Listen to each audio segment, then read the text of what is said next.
दोस्तों, ये कहानी सुन के आपको भी हैरानी होगी। इंसान किसके ऊपर भरोसा करेगा, ये मुश्किल है। नमस्कार दोस्तों, कहानी शुरू करने से पहले चैनल सब्सक्राइब जरूर कर देना। तो चलिए शुरू करते हैं। तारीख थी 4 फरवरी साल 1996। दिन था इतवार।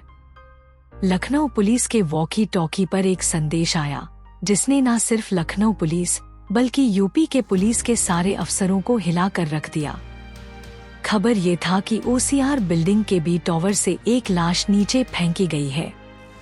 विधानसभा से कुछ कदमों की दूरी पर ओसीआर बिल्डिंग हुसैनगंज थाना के अंदर है, जिसमें विधानसभा और विधान परिषद सदस्यों को सर्विस क्वार्टर अलर्ट किए जाते हैं। ऐसी वीआईपी बिल्डिंग में लाश की सूचना पर तत्कालीन एसएसपी तमाम दूसरे पुलिस अधिकारियों के साथ भागे भागे मौके पर पहुंच गए। लाश जूट के बोरे में थी। बोरा ऊपर से नीचे गिरने से फट गया था, जिससे लाश के कुछ अंग बाहर दिखाई दे रहे थे। पुलिस ने जैसे ही बोरा खोला, सबके होश उड़ने लगी, क्योंकि लाश का सिर गायब था। वो एक सिर कटी लाश थी। करीब 1 घंटे की छानबीन के बाद पुलिस इस नतीजे पर पहुंची कि लाश 7वें मंजिल की बालकनी से नीचे फेंकी गई थी। लाश एक आदमी की थी। बॉडी में पैंट और शर्ट थी। पुलिस को उसकी जेब से सिवा एक रुमाल के और कुछ नहीं मिला, जिससे कुछ पता चल सके, जिससे लाश की पहचान हो पाती। पुलिस ने आसपास के जगह की काफी तलाश की, लेकिन लाश का सिर पुलिस को कहीं भी नहीं मिला। खून के कुछ निशानों के सहारे पुलिस इस नतीजे पर पहुंची कि लाश को फ्लैट नंबर 706 से खींचकर बालकनी तक लाया गया था। फ्लैट के गेट पर सफाई के बाद भी पुलिस को खून के कुछ निशान मिल गए, लेकिन फ्लैट नंबर 706 में ताला लगा था। हुसैनगंज पुलिस ने तमाम कागजी कार्यवाही पूरी करके लाश को पोस्टमार्टम के लिए भेज दिया। 706 नंबर का फ्लैट हस्तिनापुर से विधायक रहे गोपाल काली को मिला था, जो उस बार जो चुनाव हुआ था उसमें हार गए थे। रविवार का दिन था और उस समय मोबाइल जैसी सुविधाएं भी नहीं थी। इसलिए लखनऊ पुलिस ने मेरठ पुलिस के जरिए पूर्व विधायक गोपाल काली से संपर्क करने की कोशिश किया। पता चला कि वो तो 1 महीने से मेरठ में ही थे। उन्होंने ये भी बताया कि वो फ्लैट की 2 चाबियां हैं, एक उनके पास रहती है और दूसरी चाबी फ्लैट की साफ सफाई करने वाले केयरटेकर मनोज शर्मा के पास रहती है। मनोज शर्मा 1 फरवरी को अपने घर पौड़ी गया था, जो कि उत्तराखंड में मौजूद है, और उसकी चाबी उसी के पास रहता है। गोपाल काली ने पुलिस को ये भी बताया, लखनऊ जाने वाले उनके बहुत सारे समर्थक उनसे चाबी ले जाते हैं और वहीं फ्लैट पर ही रहते हैं। हाल ही में 31 जनवरी को ही एक समर्थक ने उन्हें फ्लैट की चाबी वापस की है। रिटायर्ड आईपीएस बताते हैं कि फ्लैट की एक चाबी पौड़ी में और दूसरी पूर्व विधायक के पास होने की जानकारी जब मिली, तब पुलिस फ्लैट का ताला तोड़कर अंदर घुसी। अंदर कमरे की ठीक से सफाई की गई थी और कमरे की हालात भी एकदम सही लग रहे थे। डबल बेड पर नई बेडशीट पड़ी थी, लेकिन पुलिस जब कमरे की तलाशी कर रही थी, जैसे ही चादर हटाई, गद्दे पर काफी खून दिखाई दिया। इसके अलावा वहां पर पुलिस को सफाई के बाद भी कमरे की फर्श से खून के कुछ निशान मिल गए, जिससे इस बात की पुष्टि हो गई कि हत्या उसी कमरे में की गई थी। बाथरूम के वॉश बेसिन में भी खून के निशानों मिली, तो अब इस बात की पुष्टि की कि वहां खून साफ किया गया है। कमरे की तलाशी के दौरान पुलिस को वहां से बहुत सारी शराब की खाली बोतलें मिली।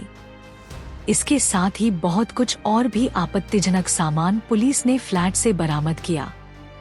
मामला पौष इलाके में सिर कटी लाश मिलने का था, इसलिए अखबारों में ये खबर तेजी से फैलने लगी। हर जगह उसी के चर्चा होने लगी थी। कमरे की जब छानबीन किए तो ऐसा लग रहा था मानो वहां हवन और पूजन किया गया हो। अखबारों में ये तक छपने लगी थी कि वहां बलि दिया जा रहा था। इस बीच पूर्व विधायक गोपाल काली भी लखनऊ आ गए थे। पुलिस ने लाश की पहचान के लिए उन्हें लाश की फोटो और कपड़े भी दिखाए, लेकिन वो नहीं पहचान पाए। हाँ, उन्होंने ये जरूर स्वीकार किया कि लाश की जेब से जो रुमाल मिला था वो रूमाल उनका है। इस तरह घटना के 5 दिन बीत गए और 5 दिन बाद भी पुलिस की इन्वेस्टिगेशन वही की वही थी जहां से शुरू हुई थी। छठे दिन यानी 10 फरवरी को लाश की पहचान के रूप में पुलिस को बड़ी सफलता मिली। लाश की शिनाख्त सरकारी कर्मचारी मदन पाल के रूप में हुई। गोपाल काली ने बताया कि मदन पाल सचिवालय में नौकरी करता था, साथ ही उनके क्षेत्र से जुड़े काम वही करता था। जब वो लखनऊ में नहीं होते थे तो भी वो काम के लिए अपने समर्थकों को मदन पाल के पास पत्र लिखकर भेज देते थे। फ्लैट पूर्व विधायक हो चुके गोपाल काली के नाम अलर्ट हुआ था, सो पुलिस के नजर में गोपाल काली पहले ही दिन से शक के दायरे में थे। उन पर शक उस समय और गहरा हो गया जब लाश की जेब से बरामद रुमाल को उन्होंने अपना बताया। इसके अलावा शक उनके एक विधायक मित्र पर भी था, जो कि बाद में एक राज्य के मुख्यमंत्री और केंद्र में भी मंत्री हुए। आए दिन अखबारों में उन दोनों को लेकर खबरें छप रही थी। आखिरकार उन लोगों ने तत्कालीन एसएसपी सूर्य कुमार शुक्ला से मुलाकात की और मामले में तेजी से जांच कराने का अनुरोध किया। हत्या का अभी तक कोई सुराग मिल नहीं रहा था और न ही लाश का सिर मिल रहा था। ऊपर से लगातार पुलिस पर दबाव बढ़ रहा था। इसी बीच पुलिस को उस फ्लैट से एक टेलीफोन डायरी मिली जिसमें 100 से ऊपर नंबर थे। पुलिस ने सभी नंबरों पर फोन करना शुरू किया। इसी बीच डायरी से एक नंबर पुलिस को मिला जो मवाना मेरठ निवासी अशोक शर्मा उर्फ अशोक पंडित का था।